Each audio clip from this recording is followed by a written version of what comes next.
انبیاء میں نورانیت نہ ہو. جب آپ نبی کو نور مانتے ہیں تو میں نے کہا نبی پر وحی مانتے ہیں آپ؟ کہاں. تو میں نے کہا بغیر نورانیت کے وحی کیسے اترے گی؟ واہ واہ واہ واہ واہ. آپ نبی کو صرف نور مانتے ہیں. ہم نے کہا جی بشر بھی مانتے ہیں. بشر نہیں ہوگی تو آگے پہنچائیں گے کیسے؟ اللہ. تو نورانیت بھی ایک حقیقت ہے.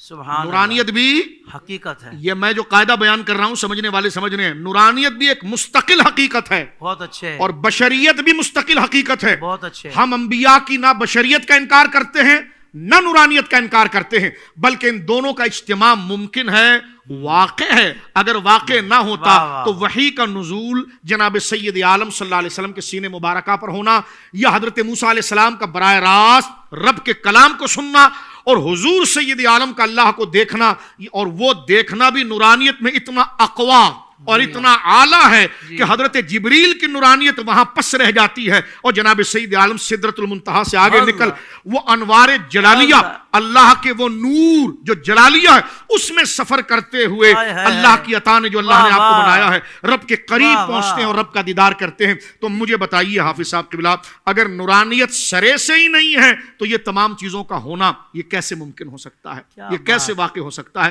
تو اللہ رب العالمین جل وعلا نے خلیفہ انبیاء کو اس لیے بنایا ہے کہ اللہ رب العالمین جل وعلا ان کی ذات کے باطن کے اندر تجرد اور نورانیت اس طاقت کی رکھتا ہے، اور یہ صلاحیت جو عام بندے میں نہیں ہے، جو براہ راست رب سے ہو سکے، ان میں رکھتا ہے کہ وہ اپنی باطنی صلاحیتوں سے جو اللہ نے نورانیت کی ان میں پیدا کی ہے اور اتنی طاقتور پیدا کی ہے کہ وہ براہ راست رب کو دیکھتے بھی ہیں اور کلام بھی سنتے ہیں. اور دوسری جہت جو ہے وہ ان کی بشریت والی رکھی جاتی ہے تاکہ اگلا ان سے مانوس ہو، ڈر کے بھاگ نہ جائے. اگر فرشتہ ہوتا یا جن ہوتا تو وہ جنس میں مانوس ہی نہیں ہے تو بھاگ جاتا. تو اسی لیے قاضی بیضاوی تمام علماء نے آپ جو بھی کتاب اٹھائیں، روح المعانی اٹھائیں، کوئی بھی کتاب اٹھائیں، انبیاء کے اندر اللہ رب العالمین دو جہتیں رکھتا ہے. ایک ان کی باطنی جہت، نورانیت ہونا لازم ہے. اگر ان میں نورانیت نہیں ہوگی تو رب سے ہم کلام کیسے ہوں گے؟ آپ اندازہ لگائیے کہ نورانیت کا انکار اس صورت میں رسالت کا انکار بنتا ہے. جی کتنا خطرناک قول ہے کہ نبی میں نورانیت نہیں ہوتی. نبی میں نورانیت نہیں ہوتی ہے تو رب سے ہم کلام کیسے ہو جاتا ہے؟ آپ کیوں نہیں ہو پاتے؟ اللہ اکبر، بہت پیاری بات. آپ کیوں نہیں ہو پاتے؟ اب اگر نبی میں بشریت نہ ہو تو وہ بندوں سے ہم کلام کیسے ہوگا؟ تو لہٰذا یہ دونوں، یہ نہ کوئی تضاد نہیں، آگے وہ واضح کریں گے.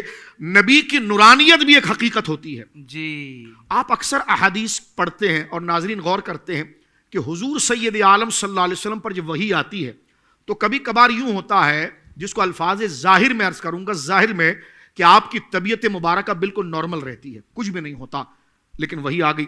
کبھی یوں ہوتا ہے کہ آپ کا چہرہ مبارک سرخی کی جانب مائل ہو جاتا ہے اور ایک جلال کی کیفیت ہوتی ہے، اور تیزی کے ساتھ آپ کی پیشانی مبارک سے پسینہ گرنا شروع ہو جاتا ہے اور بینی مبارک سے ایک آواز پیدا ہوتی ہے. جس حدیث میں موجود ہے، فاروق اعظم سے ایک صحابی نے کہا کہ جب حضور پر وحی کا نزول ہو صلی اللہ علیہ وسلم تو آپ مجھے بتائیے گا.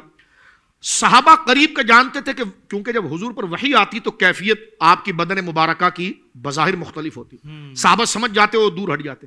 جب حضور پر وحی کا سلسلہ شروع ہوا تو فاروق اعظم کہتے ہیں کہ ہم نے حضور کے سر مبارک پر چادر ڈال دی اور اس صحابی کا ہاتھ پکڑ کر اس کو بغل کے نیچے سے قریب کر دیا. اب وہ حضور کی بغل مبارک قریب آیا تو اس نے کہا جب میں نے دیکھا تو میں ڈر گیا کہ حضور کا چہرہ مبارک سرخی مائل ہے اللہ، اور ناک سے تیزی سے آواز آ رہی ہے کھینچنے کی اللہ، اور اس میں حضور سید عالم، کیونکہ انا سنلقی علیک قولا ثقیلا، یہ انتہائی بھاری بھرکم کلام اتر رہا ہے. تو اب وحی کی دو قسمیں ہو گئی. ایک وہ ہے کہ جس میں آپ معمول پر تشریف فرما ہے اور وحی ہو رہی ہے. ایک وہ ہے کہ آپ کی طبیعت مبارکہ پر یہ کیفیت طاری ہو جاتی ہے حافظ صاحب کہ چہرہ مبارک سرخی مائل ہو جاتا ہے، سانسیں تیزی سے چلتی ہے.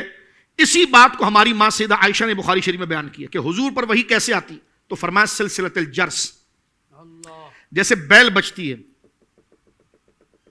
یعنی ایک آواز، سلسلۃ الجرس، جیسا لوہا لوہے پر مارا جائے تو سنسناہٹ پیدا ہوتی ہے نا، تو حضرت ام المومنین کہتی ہیں کہ اس طرح کی آواز آتی اور اس آواز کے اندر ہی میسج ہوتا تھا. ایک کیفیت تو یہ ہے.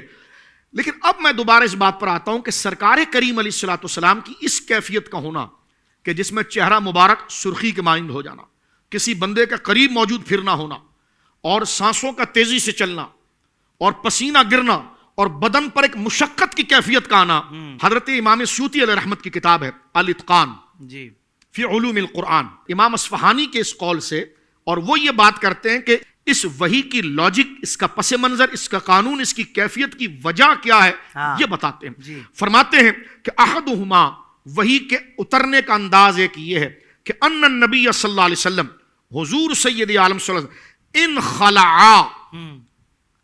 ینخلع انخلاع بمعنی ہوتا ہے لباس اتارنا، لباس، جس وقت حضرت جبریل امین اپنی اصل شکل میں ظاہر ہوں، جو سراسر نورانیت ہے، اگر ادھر صرف بشریت ہو اور ادھر سراسر نورانیت ہو تو استفادہ کیسے ہوگا؟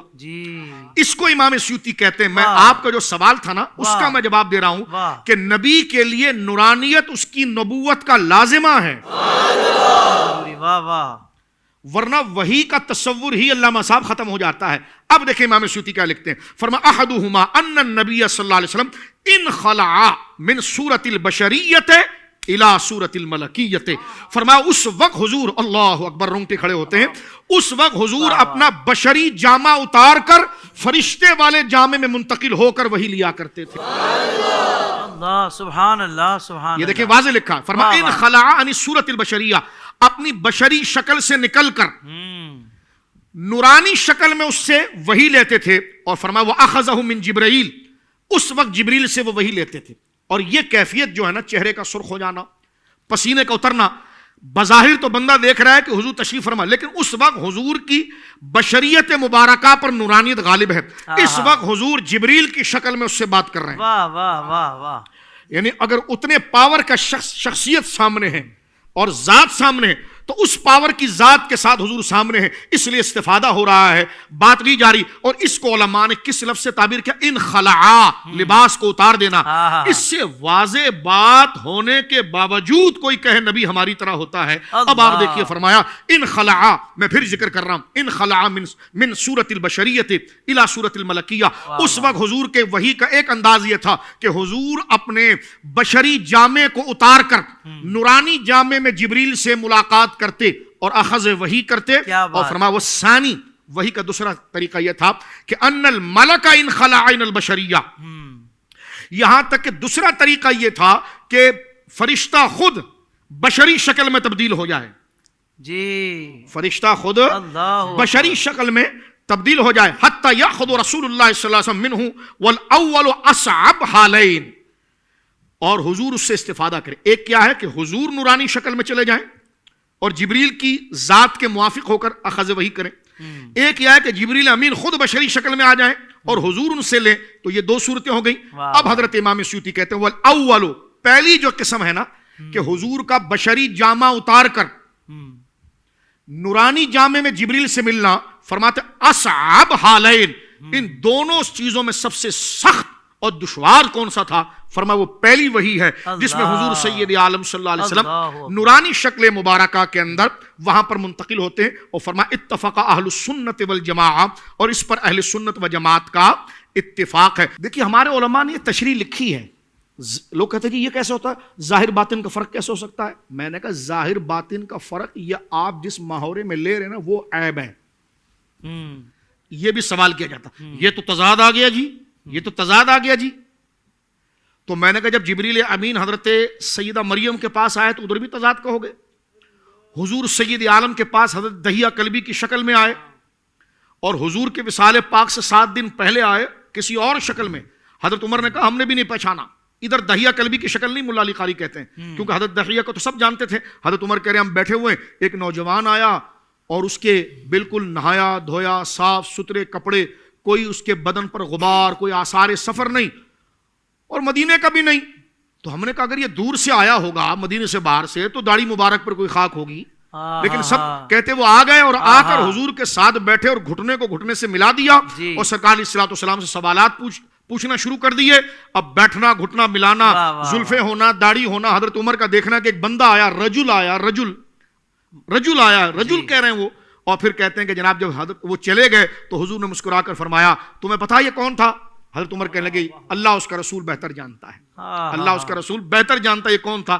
فرمایا عمر یہ جبرائیل تھے، واہ واہ واہ واہ، یہ جبرائیل تھے جو تمہیں دین سکھانے آئے تھے۔